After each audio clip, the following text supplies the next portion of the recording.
Panorama group, जो सोचता है वो करता है। नमस्कार, भारत लाइव देख रहे हैं आप। बिहार में एनडीए गठबंधन की सरकार बन के 1 महीने से ज़्यादा हो चुके हैं, लेकिन 1 महीने के एनडीए गठबंधन में स्थितियां क्या उत्पन्न हो रही हैं, नीतीश कुमार क्या चाहते हैं, ऐसा इसलिए हम कह रहे हैं क्योंकि अभी तक मंत्रिमंडल का विस्तार नहीं हो पाया है। लोगों के मन में प्रश्न ये उठ रहे हैं कि 1 महीने से ज़्यादा हो गए हैं इस एनडीए गठबंधन को बने हुए, ऐसे में मंत्रिमंडल का विस्तार क्यों नहीं नीतीश कुमार कर रहे हैं। 8 मंत्रियों के भरोसे पूरा बिहार चल रहा है। 8 मंत्रियों ने जो शपथ 28 जनवरी को लिया था, वही मंत्रियों के भरोसे बिहार विधानसभा के अंदर बजट पास हो गया।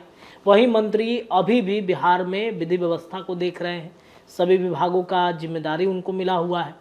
आखिरकार नीतीश कुमार के मन में क्या चल रहा है? देखिए, कई बातें राजनीतिक गलियारे से निकल के सामने आ रही है कि नीतीश कुमार विधानसभा भंग करना चाहते हैं। जदयू जो है वो काफ़ी असमंजस की स्थिति में पड़ी हुई है। विधानसभा भंग करके क्या करना चाहते हैं? देखिए, लोकसभा और विधानसभा का चुनाव एक साथ कराने की तैयारी जदयू कर रही है, तो क्या भारतीय जनता पार्टी सहमति देगी? देखिए, तेजस्वी यादव ने 2-3 दिन पहले ही जब अपने जन विश्वास यात्रा के दौरान वो निकले थे, तो कई जगहों पर भाषणों में उन्हें कहा, कई अखबार और चैनलों में इंटरव्यू के दौरान भी उन्होंने कहा कि नीतीश कुमार भंग कराना चाहते हैं विधानसभा को। तेजस्वी यादव भी तैयार है। जाहिर सी बात है कि तेजस्वी यादव के पास विधायक की संख्या है, तोड़ जोड़ की राजनीति वो करना चाहते थे, लेकिन वो फेल हो गए। इधर भारतीय जनता पार्टी की भी स्ट्रैटेजी कम नहीं है। 82 विधायक भारतीय जनता पार्टी ने अपने पाले में कर लिए हैं। 3 विधायकों को विधानसभा के अंदर तोड़ लिया गया, कांग्रेस से 2 और एक आरजेडी से। अभी ये लिस्ट यही नहीं रुक रहा है, खबर ये भी है कि ये लिस्ट बढ़ सकता है। कांग्रेस के 8 विधायक अभी इंतजार में हैं हरी झंडी मिलने का। किसका? भारतीय जनता पार्टी का। देखिए, जो 2 विधायक आए हैं, मुरारी गौतम और सिद्धार्थ, इन दोनों विधायकों की चर्चा है कि एक तो सासाराम से लड़ेंगे और दूसरे जो हैं वो इधर पाटलिपुत्र लोकसभा क्षेत्र से चुनाव लड़ सकते हैं, और इसी वजह से शायद वो आए हैं। तो बाकी के जो 8 विधायक आएंगे उनके लिए भारतीय जनता पार्टी क्या सोच रही है? जाहिर सी बात है, कुछ सीटों को कम करना पड़ेगा, कुछ सीटें जदयू की कम होंगी। अब ऐसे में नीतीश कुमार भांप लिए हैं। इतना ही नहीं, एक खबर ये भी चल रहा है कि जदयू के अंदर भी भारी टूट हो सकती है। भारतीय जनता पार्टी इस अवसर में है कि कैसे जदयू को तोड़ा जाए। नीतीश कुमार को लेकर के जो हमारे संपादक भी कहते हैं, बाबा भी कहते हैं कि नीतीश कुमार को भारतीय जनता पार्टी एक ऐसा प्लान बना रही है कि सम्मानजनक विदाई जो कहते हैं वो दिया जाएगा। कुर्सी कैसे खाली कराया जाएगा? जोर ज़बरदस्ती कोई नहीं की जाएगी, बल्कि ऐसा मोमेंट तैयार किया जाएगा कि नीतीश कुमार को खुद ही अपने कुर्सी से हटना पड़ सकता है। जदयू के अंदर भी टूट हो सकती है। कई लोगों को जिम्मेदारी दी जा रही है कि आप जदयू के अंदर जो है वो तोड़ जोड़ की राजनीति कीजिए।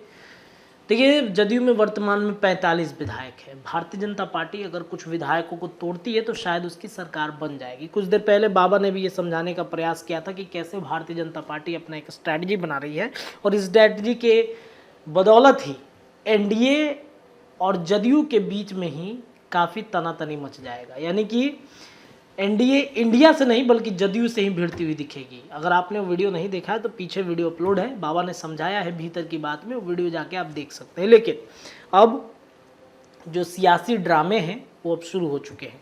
नीतीश कुमार चाहते हैं कि विधानसभा और लोकसभा चुनाव एक साथ हो। ऐसे में नीतीश कुमार को क्या फ़ायदा होगा?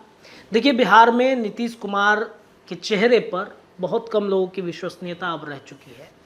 भारतीय जनता पार्टी भी अच्छे तरीके से जानती है, अगर विधानसभा और लोकसभा का चुनाव एक साथ होगा तो भारतीय जनता पार्टी को नुकसान होगा। नुकसान तो नीतीश कुमार का भी हो सकता है, लेकिन ऐसा वो चाहते क्यों हैं, इस पर विशेष पंचनामा में हमारे संपादक ने आपको समझाया भी है।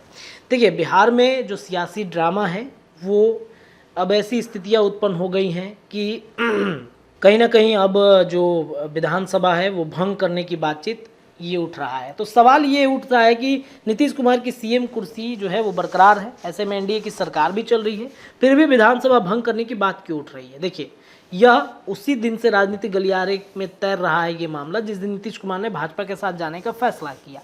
कहा जाने लगा कि नीतीश कुमार का भाजपा से जो समझौता हुआ है उसमें लोकसभा के साथ ही विधानसभा चुनाव कराने की मांग रखी गई। ये भी चर्चा है कि भाजपा ने इस पर विचार करने के लिए कहा था। भाजपा अब इससे पीछे हट रही है। भाजपा का कहना है कि सरकार अभी चलने दीजिए, लोकसभा चुनाव की पहली प्राथमिकता है और विधानसभा का चुनाव होने पर वोटरों का मन बंट जाएगा। लोकसभा में नरेंद्र मोदी के चेहरे पर भाजपा को वोट मिलता है तो विधानसभा में नीतीश के चेहरे पर। विधानसभा चुनाव कराने ही चाहते हैं तो लोकसभा के बाद कभी भी करा सकते हैं। चर्चा है कि नीतीश लोकसभा के साथ ही विधानसभा चुनाव कराने की जिद पर अड़े हैं। अगर उनकी जिद मान ली गई तो असेंबली भंग होना पक्का है। और इधर आरजेडी की ओर से लगातार ये कहा जा रहा है कि नीतीश हर हाल में विधानसभा भंग करेंगे ताकि भाजपा लोकसभा के साथ ही विधानसभा चुनाव कराने के लिए बाध्य हो जाए। आरजेडी नेता तेजस्वी यादव अपनी जनविश्वास यात्रा में लगातार ये आशंका जता रहे हैं। तेजस्वी बताते हैं कि मुख्यमंत्री नीतीश कुमार ऐसा चाहते हैं। तेजस्वी ये भी कहता है कि जितना मैं उन्हें समझता हूँ और जानता हूँ उस हिसाब से वे ऐसा करना चाहते हैं। वे चाहते हैं कि किसी तरह बिहार विधानसभा भंग हो जाए और लोकसभा के साथ ही चुनाव करा दिया जाए। तेजस्वी की यात्रा भी राजनीतिक मामलों में यही है और जानकार भी यही बताते हैं कि तेजस्वी ये लोकसभा के नहीं बल्कि विधानसभा के चुनाव की तैयारी में उतर चुके हैं। लालू परिवार, आरजेडी के करीबी भाई वीरेंद्र और दूसरे नेता भी यही बात कह रहे हैं। आरजेडी की ओर से नीतीश कुमार को फिर से महागठबंधन में लौट आने का खुला ऑफर भी आ रहा है। लालू ने इशारों में कह दिया कि किसी के लिए दरवाजे बंद नहीं होते हैं। भाई वीरेंद्र ने भी दोहराया कि नीतीश महागठबंधन के साथ आ जाए और 3 मार्च को पटना में होने वाले विपक्ष की रैली में शिरकत करेंगे। क्यों उठा रहा है विधानसभा भंग करने की बात? चर्चा इतनी जोरदार इसलिए है कि नीतीश कुमार अपने 45 विधायकों के साथ सीएम बने रहने में असहज महसूस करते हैं। इसी असहजता के कारण कभी महागठबंधन तो कभी एनडीए में 2 साल 2022 में आवाजाही करते रहे। इस बीच उन्होंने जातीय जनगणना का ऐसा द्रूह काम कर दिया जिसे केंद्र सरकार में भी पल्ला झाड़ लिया। दूसरे राज्य भी नहीं करा पाए। किसी ने कराया तो उससे आज तक रिपोर्ट सार्वजनिक नहीं किया। जातिगत जनगणना के बाद नीतीश ने आबादी के हिसाब से आरक्षण और गरीब परिवारों को 2 लाख रुपए देने की मदद भी बात कही है। उन्हें विश्वास है कि इस बार विधानसभा चुनाव में इसका फायदा होगा। अगर जल्द इसे ना भुनाया गया तो लोगों के जहन में बात उतर भी सकती है। देर होने पर इसका लाभ मिलना संदिग्ध हो जाएगा। असल मुद्दा ये है कि वे तीसरे नंबर की पार्टी का सीएम बनने की अपनी छवि फिर से जनमत हासिल कर ठीक करना चाहते हैं। कुल मिलाकर डील सही रही तो समय से पहले इसी साल विधानसभा भंग होने पर कोई आश्चर्य नहीं है। नीतीश राजनीति के मजे हुए खिलाड़ी हैं। भाजपा भी अमित शाह जैसे चाणक्य से उनका पाला पड़ रहा है। विश्वास मत के दौरान नीतीश की सरकार बचाने के पीछे अमित शाह का ही दिमाग बताया जाता है।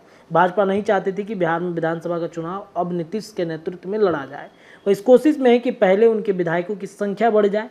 उनकी रणनीति की बातें छन छन कर बाहर भी आती हैं।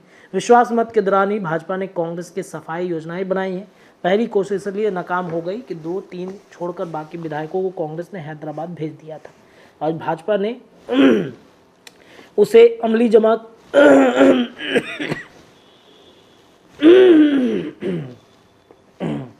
पैच 3 विधायकों को अपने पाले में उसने कर लिया। कांग्रेस में जिस तरह भगदड़ की स्थिति बनी हुई है वैसे में भाजपा की रणनीति भी विफल होने की संभावनाएं नहीं के बराबर है। साथ ही राम का नाम तो है, तो इस वजह से कहीं ना कहीं जो भारतीय जनता पार्टी है वो ये नहीं चाहती कि विधानसभा का चुनाव भी लोकसभा के साथ ही हो, क्योंकि अभी अपने विधायकों की संख्या भारतीय जनता पार्टी को बढ़ाना है।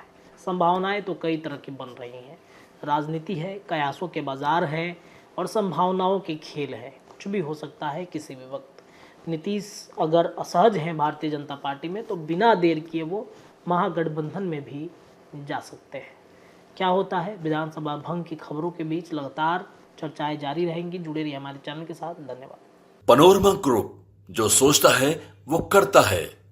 अगर ये वीडियो पसंद आई और वह बिहार के राजनीति और बिहारियत से सरोकार रखेनी तो सब्सक्राइब बटन दबा के चैनल के सब्सक्राइब कर ली।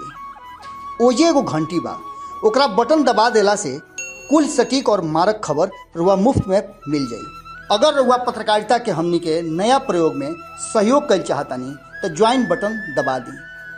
पेटीएम नंबर नोट कर ली 9386816700। धन्यवाद।